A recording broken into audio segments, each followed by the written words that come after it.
வணக்கம். மதிமுகம் செய்திகள்.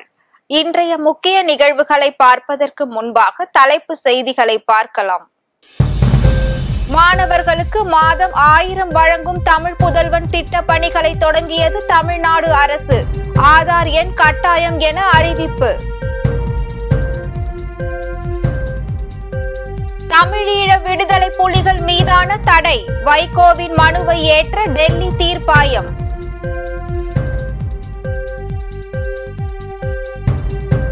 டெல்லி நோக்கிய பேரணியை தொடருவோம். ராகுல் காந்தியை சந்தித்த விவசாயிகள் பரபரப்பு பேட்டி.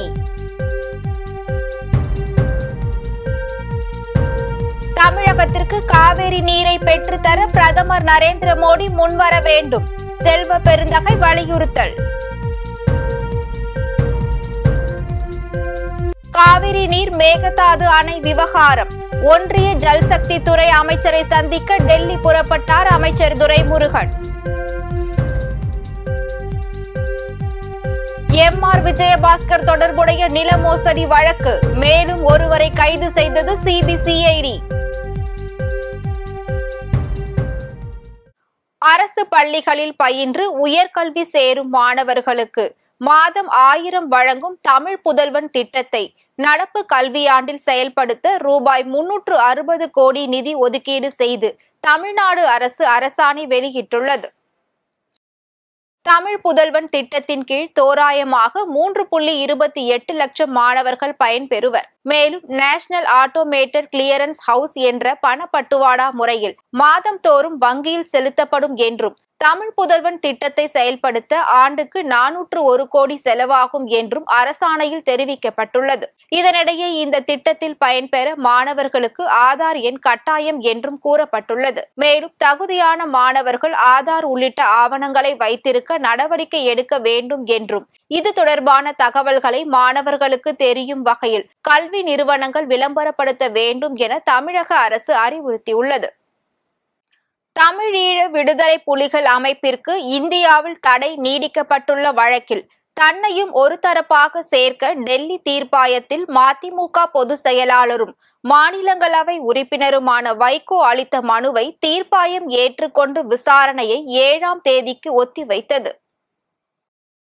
இது தொடர்பாக மதிமுக தலைமை கழகம் வெளியிட்டுள்ள அறிக்கையில், தமிழீழ விடுதலை புலிகள் அமைப்பை சட்டவிரோத நடவடிக்கைகள் தடுப்பு சட்டத்தின்படி சட்டவிரோத அமைப்பாக அறிவித்து ஏற்கனவே விதிக்கப்பட்டுள்ள தடையை மே 14ஆம் தேதி அன்று மேலும் 5 ஆண்டுகளுக்கு நீட்டித்து ஒன்றிய அரசின் உள்துறை அமைச்சகம் அரசாணை வெளியிட்டதாக தெரிவிக்கப்பட்டுள்ளது. அந்த தடை அறிவிப்பின்படி முகாந்திரங்களை ஆராய்ந்து முடிவு செய்ய சட்டவிரோத நடவடிக்கைகள் சட்டப்படி டெல்லி உயர் நீதிமன்ற நீதியரசர் மன்மீத் பிரிட்டம் சிங் அரோரா தலைமையில் சட்டவிரோத நடவடிக்கைகள் தடுப்பு சட்ட தீர்ப்பாயத்தை அமைத்து கடந்த ஜூன் 5ஆம் தேதி அன்று ஒன்றிய அரசு மீண்டும் அடுத்த அரசாணை வெளியிட்டதாகவும் தெரிவிக்கப்பட்டுள்ளது.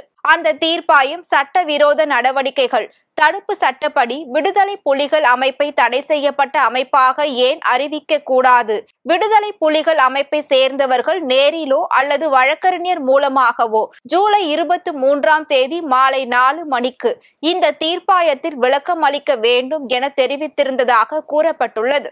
அதன் அடிப்படையில் மறுமலர்ச்சி திராவிட முன்னேற்ற கழக பொதுச் செயலாளர் வைகோ சார்பில் இந்த தீர்ப்பாயத்தில் விடுதலை புலிகள் அமைப்பிற்கு இந்திய ஒன்றியத்தில் தடை விதிக்க முகாந்திரம் இல்லை என தெரிவித்து அந்த அமைப்பிற்கு விதிக்கப்பட்டிருக்கும் தடையை இந்திய ஒன்றிய அரசு ரத்து செய்ய வேண்டும் என்றும், வழக்கில் தன்னை ஒரு தரப்பினராக சேர்த்து கொள்ள வேண்டும் எனவும் டெல்லி தீர்ப்பாயத்தில் மனு தாக்கல் செய்யப்பட்டதாகவும் தெரிவிக்கப்பட்டுள்ளது. மேலும் மதிமுக பொதுச் செயலாளர் வைகோ தாக்கல் செய்த மனுவை தீர்ப்பாயம் ஏற்றுக்கொண்டதாகவும் ஆகஸ்ட் 7ஆம் தேதிக்கு விசாரணை ஒத்திவைக்கப்பட்டதாகவும் தெரிவிக்கப்பட்டுள்ளது.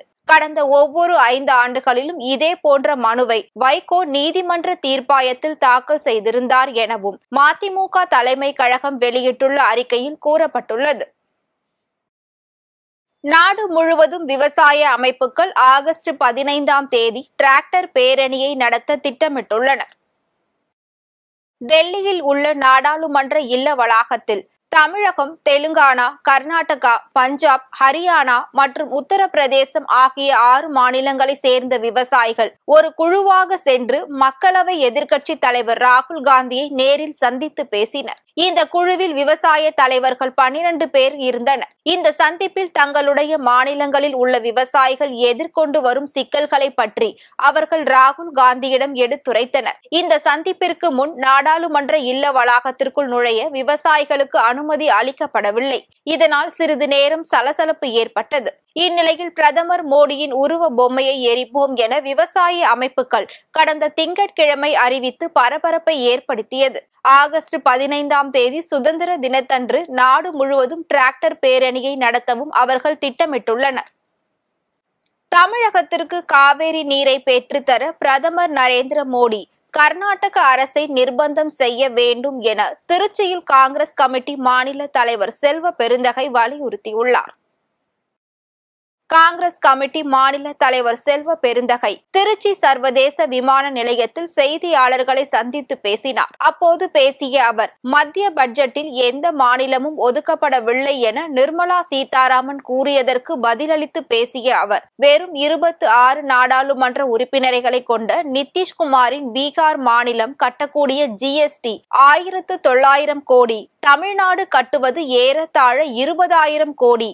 ஆனால் அவர்களுக்கு 1 லட்சம் கோடி வரை நிதி ஒதுக்குகிறார்கள். நமது தமிழகத்திற்கு எதுவுமே இல்லை என தெரிவித்தார். மேலும் அவர் பீகார் மாநிலத்திற்கு வெள்ள தடுப்பு பணிகளுக்காக 11,500 கோடி ஒதுக்கப்பட்டுள்ளது.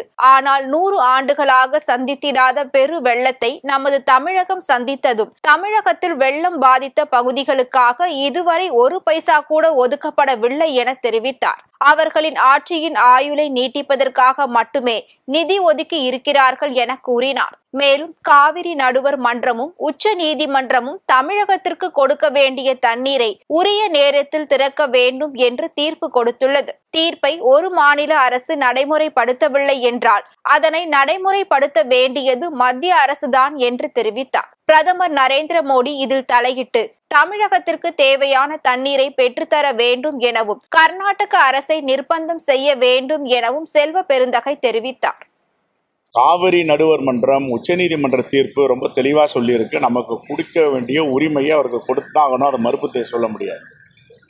இப்போது உச்சநீதிமன்ற தீர்ப்பு, காவிரி நடுவர் மன்றம், காவிரி வழிகாட்டுதல் மன்றம் குழு எல்லாமே தீர்ப்பு கொடுத்துருக்காங்க. இந்த தீர்ப்பை ஒரு மாநில அரசு நடைமுறைப்படுத்தவில்லைன்னா யார் நடைமுறைப்படுத்தணும்? அதை ஒன்றிய அரசு நடைமுறைப்படுத்தணும். ஏன் பிஜேபி அரசு வேடிக்கை பார்க்குது?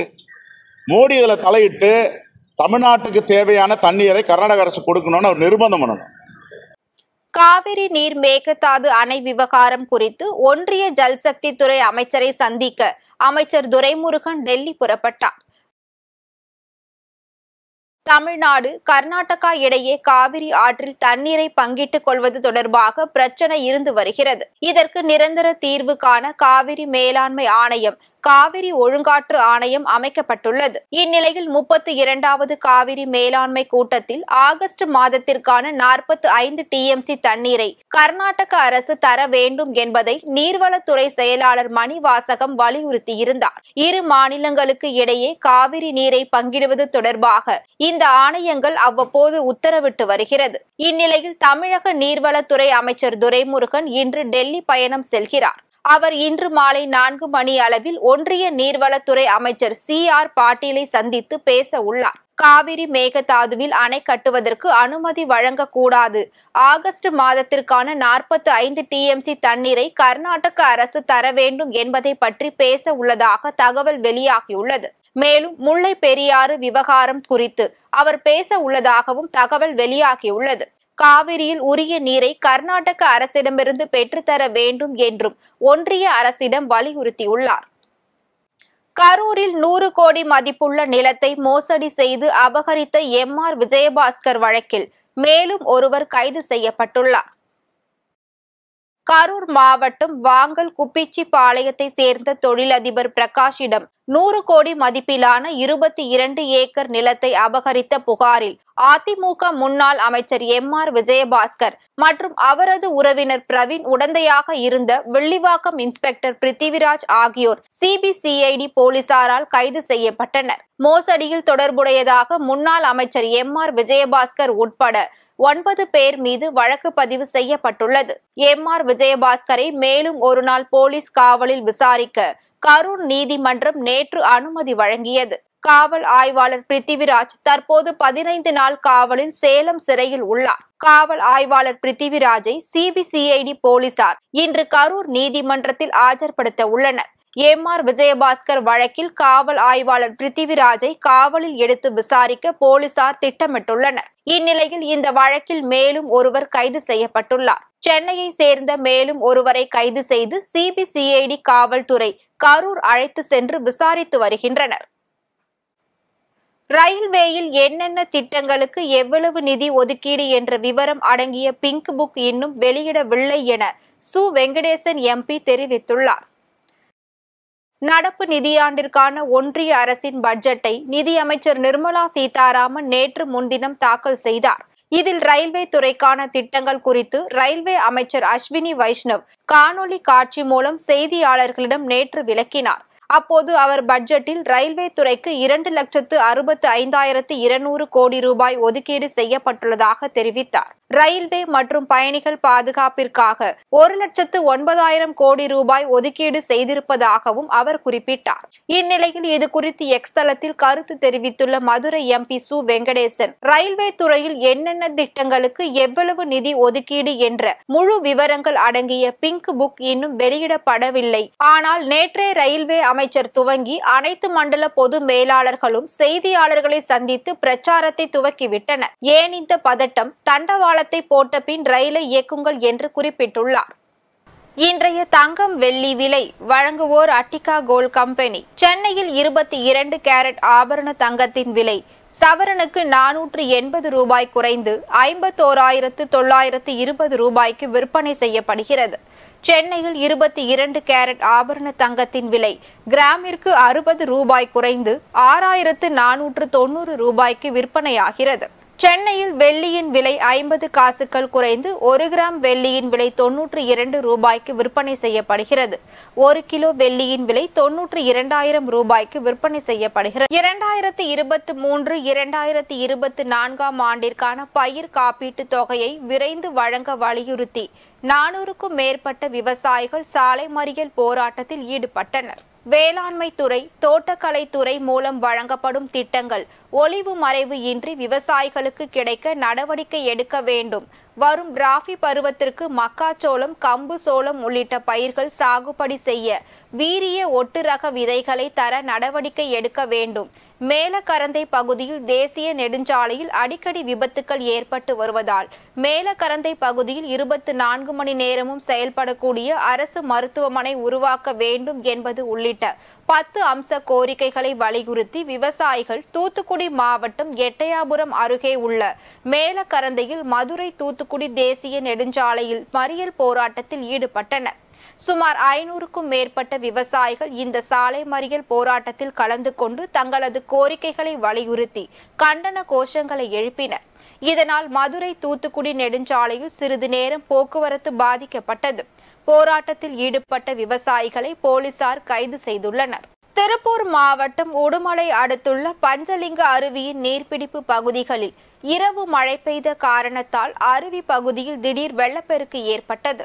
காலையில் அருவியில் தடுப்புகளை தாண்டி நீர்வரத்து ஏற்பட்டு வெள்ளப்பெருக்கு பெருக்கெடுத்து ஓடியது. இதனால் அடிவாரம் பகுதியில் உள்ள அமனலிங்கேஸ்வரர் கோவிலை வெள்ளம் சூழ்ந்தது.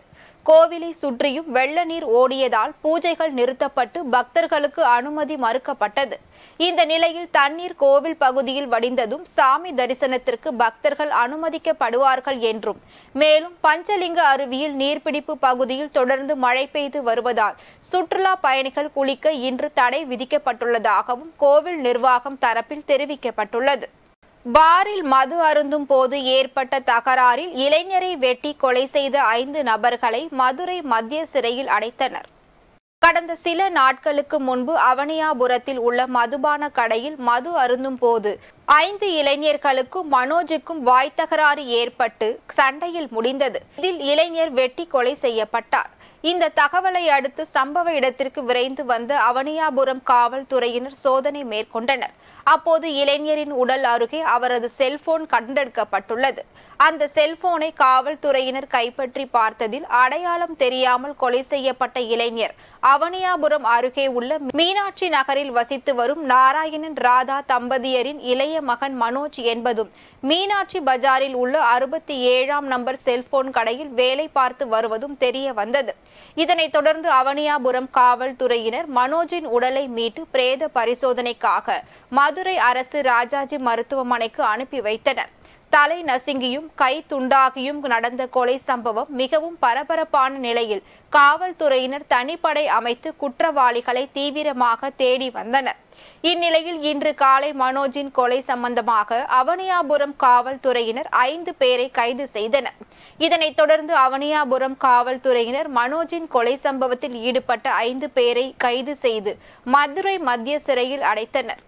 நாற்றம்பள்ளி அருகே தேசிய நெடுஞ்சாலையில் நாய் ஒன்று குறுக்கே வந்ததால் ஓட்டுநரின் கட்டுப்பாட்டை இழந்த லாரி டயர் வெடித்து கவிழ்ந்து விபத்துக்குள்ளானது. மகாராஷ்டிரா மாநிலத்தை சேர்ந்த கமலாக்கர் என்பவர் அங்கிருந்து பிளாஸ்டிக் பொருட்களை ஏற்றிக் கொண்டு சென்னை நோக்கி தேசிய நெடுஞ்சாலையில் நாற்றம்பள்ளி அருகே சென்று கொண்டிருந்தார். அப்போது திடீரென தேசிய நெடுஞ்சாலையின் நடுவே நாய் வந்ததால் ஓட்டுநர் தடுமாறியதில் டயர் வெடித்து லாரி ஓரத்தில் இருந்த இரும்பு கம்பிகளை உடைத்துக் கொண்டு கவிழ்ந்து விபத்துக்குள்ளானது. மேலும் நல்வாய்ப்பாக ஓட்டுநர் உயிர் தப்பினார். இந்த சம்பவம் அறிந்த நெடுஞ்சாலை துறையினர் உடனடியாக சம்பவ இடத்திற்கு வந்து சாலையில் கவிழ்ந்த லாரியை அப்புறப்படுத்தினர். மேலும் இந்த சம்பவம் குறித்து நாற்றம்பள்ளி போலீசார் வழக்கு பதிவு செய்து விசாரணை மேற்கொண்டு வருகின்றனர். மீட்டூர் பகுதியில் இருசக்கர வாகனத்தில் சென்ற முதியவரை பின்னால் வந்த தனியார் பேருந்து அதிபயங்கரமாக மோதி விபத்துக்குள்ளான சிசிடிவி காட்சிகள் வெளியாகி பரபரப்பை ஏற்படுத்தியுள்ளது. திருப்பத்தூர் மாவட்டம் திருப்பத்தூர் அடுத்த ஓமக்குப்பம் பகுதியை சேர்ந்த புட்டன் தன்னுடைய வீட்டில் இருந்து மீட்டூர் பகுதியில் உள்ள பெட்ரோல் பங்கிற்கு வந்துள்ளார். அப்போது எதிர் திசையில் பெட்ரோல் போட சாலையை கடந்துள்ளார். ஷாருக் என்பவர் தனியார் பேருந்தை ஓட்டி வந்துள்ளார். அப்போது மீட்டூர் பகுதியில் அதிவேகமாக வந்து கொண்டிருந்த போது சாலையை கடந்த புட்டன் மீது மோதியதில் அவர் தூக்கி வீசப்பட்டு சம்பவ இடத்திலேயே பரிதாபமாக உயிரிழந்தார். இதன் காட்சிகள் பெட்ரோல் பங்கில் பொருத்தப்பட்டிருந்த சிசிடிவியில் பதிவாகியுள்ளது. மேலும் இந்த சம்பவம் குறித்து குறிசிலாப்பட்டு போலீசார் வழக்கு பதிவு செய்து விசாரணை மேற்கொண்டு வருகின்றனர்.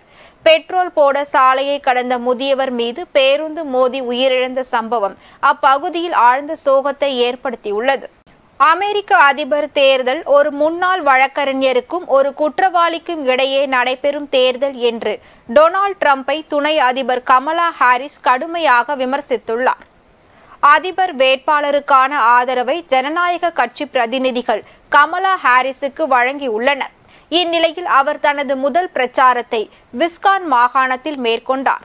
3000த்திற்கும் மேற்பட்ட ஆதரவாளர்கள் கூடியிருந்த மைதானத்தில் பேசிய கமலா ஹாரிஸ் குடியரசுக் கட்சியின் அதிபர் வேட்பாளர் டொனால்ட் ட்ரம்ப் ஒரு குற்றவாளி என்று குறிப்பிட்டார். அமெரிக்க அதிபர் தேர்தல் ஒரு முன்னாள் வழக்கறிஞருக்கும் ஒரு குற்றவாளிக்கும் இடையே நடைபெறும் தேர்தல் என்றும் அவர் விமர்சித்துள்ளார். துப்பாக்கி கட்டுப்பாடு, கருக்கலைப்பு சிகிச்சைகளை எளிமையாக அணுகுதல், ஏழை குழந்தைகள் மறுவாழ்வு, அனைவருக்குமான மருத்துவ சேவைகள் போன்றவற்றிற்கும் முன்னுரிமை அளித்து கமலா ஹாரிஸ் பேசினார். அவரது பேச்சிற்கு மக்கள் கரவொலி எழுப்பி பாராட்டு தெரிவித்தனர்.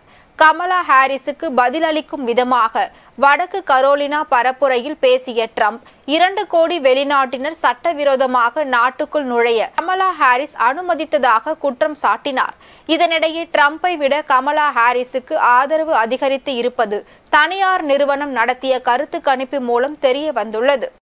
நேபாளத்தில் 19 பேருடன் சென்ற பயணிகள் விமானம் விழுந்து விபத்துக்குள்ளானதில் அனைவரும் உயிரிழந்துள்ளதாக முதற்கட்ட தகவல் தெரிவிக்கப்பட்டுள்ளது. காத்மாண்டு திரிபுவன் சர்வதேச விமான நிலையத்தில் இருந்து புறப்பட்ட சௌரியா ஏர்லைன்ஸ் விமானம் விழுந்து நொறுங்கியது. ஓடுதளத்தில் சென்ற போதே கட்டுப்பாட்டை இழந்த விமானம் ஓடு பாதையில் சறுக்கி விபத்துக்குள்ளானது. கட்டுப்பாட்டை இழந்து கீழே விழுந்த விமானம் தீப்பிடித்து எரிய தொடங்கியது. இதனால் அப்பகுதி முழுவதும் புகை சூழ்ந்து காணப்பட்டது. விபத்தில் சிக்கிய விமானத்தில் விமான ஊழியர்கள் உட்பட 19 பேர் இருந்ததாக முதற்கட்ட தகவல் தெரிவிக்கப்பட்டுள்ளது. தகவல் அறிந்து சம்பவ இடத்திற்கு விரைந்து வந்த தீயணைப்பு வீரர்கள் மற்றும் பாதுகாப்பு படையினர் தீயை அணைத்து உடனடியாக மீட்பு பணியில் ஈடுபட்டுள்ளனர். இதில் விமானத்தில் பயணம் செய்த 18 பேரின் உடல்கள் மீட்கப்பட்டது. காயங்களுடன் மீட்கப்பட்ட விமானி சாக்கியா மருத்துவமனையில் அனுமதிக்கப்பட்டுள்ளார். இந்நிலையில் அவரும் சிகிச்சை பலனின்றி உயிரிழந்தார். விமான விபத்தில் உயிரிழந்த அனைவரும் சௌரியா ஏர்லைன்ஸ் ஊழியர்கள் என தகவல் வெளியாகியுள்ளது. விமானம் பறக்க தயாரான போது ஓடுதளத்தில் வழுக்கி விபத்துக்குள்ளானதாக அதிகாரிகள் தெரிவித்துள்ளனர். விபத்துக்குள்ளான மறு வினாடியே விமானத்தில் தீ பற்றியதால் நிலைமை மோசமானதாக தெரிவிக்கப்பட்டுள்ளது. விமானத்தில் ஏற்பட்ட தீ தற்போது அணைக்கப்பட்டுள்ளதாக தகவல்கள் வெளியாகியுள்ளது. விபத்து நடைபெற்றதை அடுத்து திரிபுவன் சர்வதேச விமான நிலையம் மூடப்பட்டுள்ளது. பயணிகள் அனைவரும் பாதுகாப்பான இடங்களுக்கு மாற்றப்பட்டுள்ளனர். இந்த சம்பவம் அப்பகுதியில் பெரும் பதற்றத்தை ஏற்படுத்தியுள்ளது. காத்மாண்டு திரிபுவன் விமான நிலையத்தில் 2010 இருந்து தற்போது வரை 12 விமான விபத்துக்கள் நிகழ்ந்துள்ளன. அடிக்கடி மாறும் தட்பவெப்ப நிலையால் விபத்து நிகழ்ந்ததாக கூறப்படுகிறது. மீண்டும் தலைப்பு செய்திகள். மாணவர்களுக்கு மாதம் 1000 வழங்கும் தமிழ் புதல்வன் திட்ட பணிகளை தொடங்கியது தமிழ்நாடு அரசு. ஆதார் எண் கட்டாயம் என அறிவிப்பு. தமிழீழ விடுதலை புலிகள் மீதான தடை. வைகோவின் மனுவை ஏற்ற டெல்லி தீர்ப்பாயம்.